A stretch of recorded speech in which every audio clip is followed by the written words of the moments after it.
If you're not willing to talk about polygyny, if your husband wants to practice it, or if he is practicing it, then you can't have it both ways. You can't have it both ways. You can't say, I want our marriage to manifest into this beautiful marriage, but you're going to do all the work. I'm not. I'm going to wait on you. Warning, viewer discretion is advised. The content, views, and educational material you are about to experience could challenge your belief, trigger strong emotions, and frankly, piss you off. This isn't for everyone. If you're not ready to confront new ideas, or if your feelings bruise easily, this might be the time to click away. Expect to be challenged, to think, and you might even want to scream at the screen. Proceed with caution, and remember, you chose to be here. Let's get it. Peace, I'm Coach Nazir. And I'm his wife, Coach Fatimah. And I am Coach Nyla. I am also his wife. We are your favorite relationship and polygyny coaches and founders of outstanding personal relationships, as well as authors of the new book, Let's Talk Polygyny Uncensored. Today's topic is really related to some reasons that you may be failing at polygyny. If you're intending to practice it, or if you are practicing it, there's some reasons that kind of heavily lean on why you may be struggling pretty much, or also known as failing. So whether you're failing, well, we're using the word failing, but it could be on the verge of failing. It could be you're spinning your wheels, you're in the same never-ending loop, like you're in Groundhog Day or something like that, and you want better, but you're trying to figure out why we're not improving, why we're not moving forward, or whatever the case may be, or why we are in this never-ending carousel of arguments and frustration and challenges and blah, blah, woo-woo, and all that other good stuff, or not so good stuff. One of my things, or I guess I should say three things, but it comes that I think about is lack, lacking. So when you're lacking these things, you're on the verge of failing in your polygynous marriage, or your marriage period, because it doesn't even matter whether you're in polygyny or not. And what I mean by lacking responsibility, meaning lacking the ability or lacking the desire to take responsibility, lacking clarity of where you want to go, what it should look like, and all those other good things, and lacking taking action, because we're probably looking for someone else to do it for us. So I've seen that a number of times where it's like, well, I'm upset, he got to make me happy, or, she's not understanding this and she has to fix this, so these type of things where it's easier to place blame than to take responsibility. It's easier to talk about what other people are doing wrong or not doing right than to put the mirror up to ourselves and say, you know what? Am I taking action on this? Am I taking responsibility on this? Do I even have clarity on this? We train on the marriage mission statement in a number of our programs. And that's one of the ways of gaining clarity, having a mission statement, having a marriage mission statement. What do you want that to look like? When there are challenges, when challenges arise, how are we going to move forward in it? When we have a disagreement, spirited debate or argument, if you will, how do we discuss that? Can we calm down? Do we have a code word? Do we have a touch or a look or something that say, let's shut this down right now and come back to it later? So not going to get into no whole training about it, because you can find that information in our programs. But yeah, my idea of why a lot of polygynous marriages are on the verge of failure or are starting to fail is because of a lot of lack. Well, Coach Nyla brought up a really great point about lack and the lack of communication. One thing I learned, for example, so if we talk about, communication, how am I lacking? What are some signs of that? One way is that you don't communicate. One way you can lack is not having hard conversations. And with hard conversations can come hard answers, or difficult, challenging answers, because we're afraid of change because we don't know, we don't have the clarity. And sometimes our husbands don't have the clarity. And it's okay if they say, well, I don't know yet. I haven't thought that far ahead yet. I'm not sure, but I'll find out. We have to give time for that to happen. We have to block out time to have the hard conversation. So if you're not willing to have the conversation, if you're not willing to talk about polygyny, if your husband wants to practice it, or if he is practicing it, then you can't have it both ways. You can't have it both ways. You can't say, I want our marriage to manifest into this beautiful marriage, but you're going to do all the work. I'm not. I'm going to wait on you. That's not how that works. It's like in monogamy or in polygyny. To have a beautiful experience in polygyny doesn't happen overnight.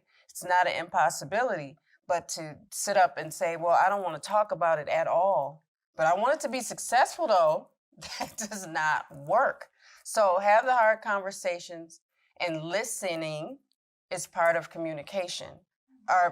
One major thing that I think we can overlook when we start to overthink is that when our husbands talk about polygyny, whether they're practicing it or they want to, we have to understand that their experience is not our own.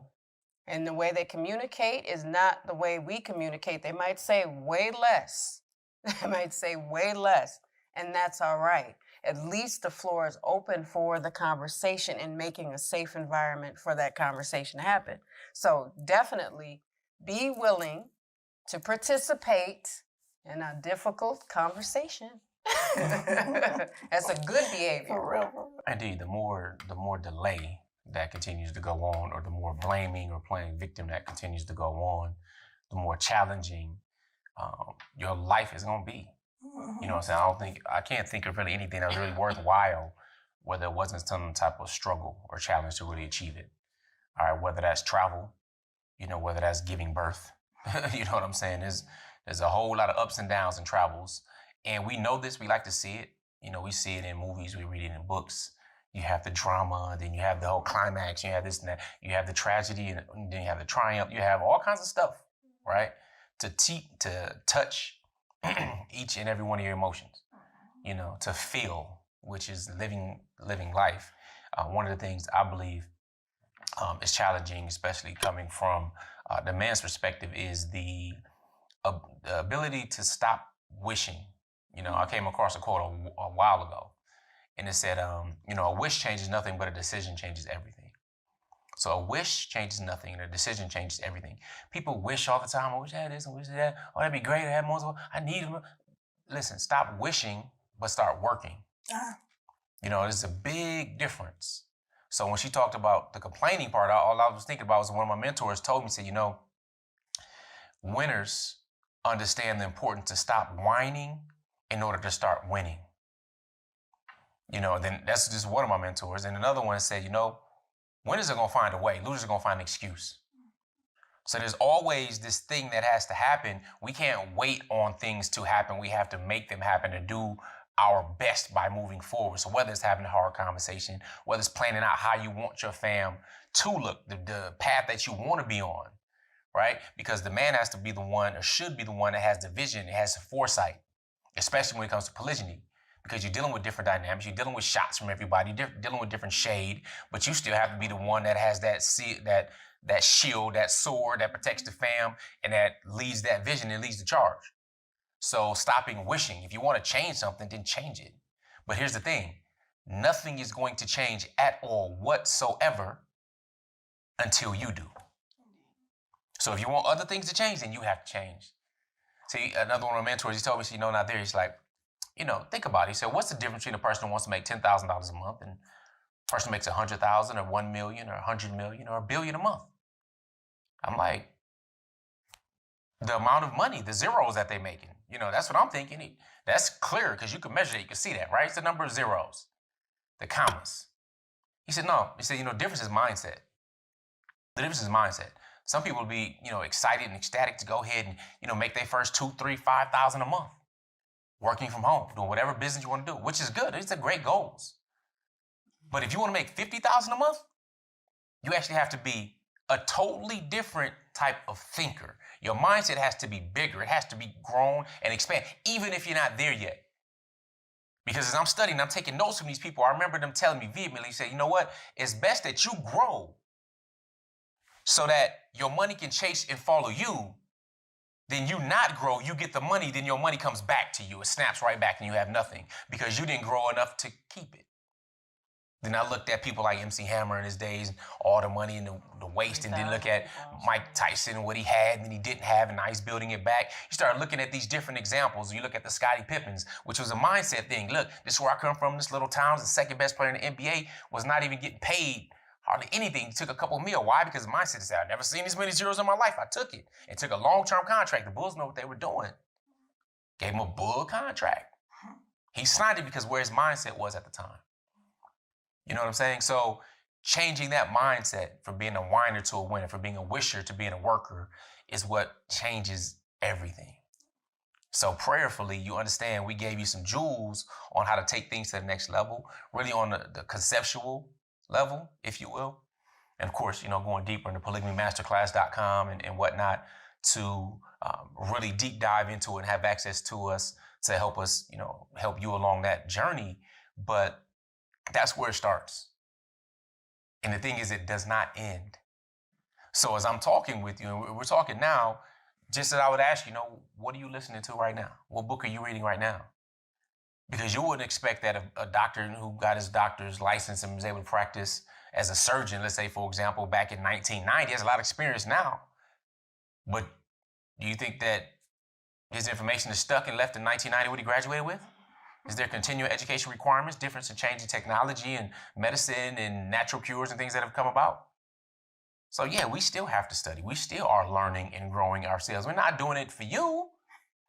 We're really not doing it for you. We're doing it for us and our family. We're sharing it with you, but we're doing it for us. So we are continuously learning and growing, and we pray you do the same. And yeah, that's it. I don't want to get cotton mouth talking too much. Anything else y'all want to leave me? We good? Yeah. So pretty much giving them some things that can cause it to fail, and the tips and the ideas and the work that can help them get out of that type of experience or rut or anything like that. So. And one major last little point, stop telling yourself it's going to fail. Yeah. I mean, you got to watch what you say to yourself about yourself and your marriage. Indeed. If you're not your biggest cheerleader, then I don't know what to tell you. Right. We're adults. We gotta do this. So with that being said, make sure you're growing intentionally, loving fearlessly, and connecting on a higher level every single day. It's only peace.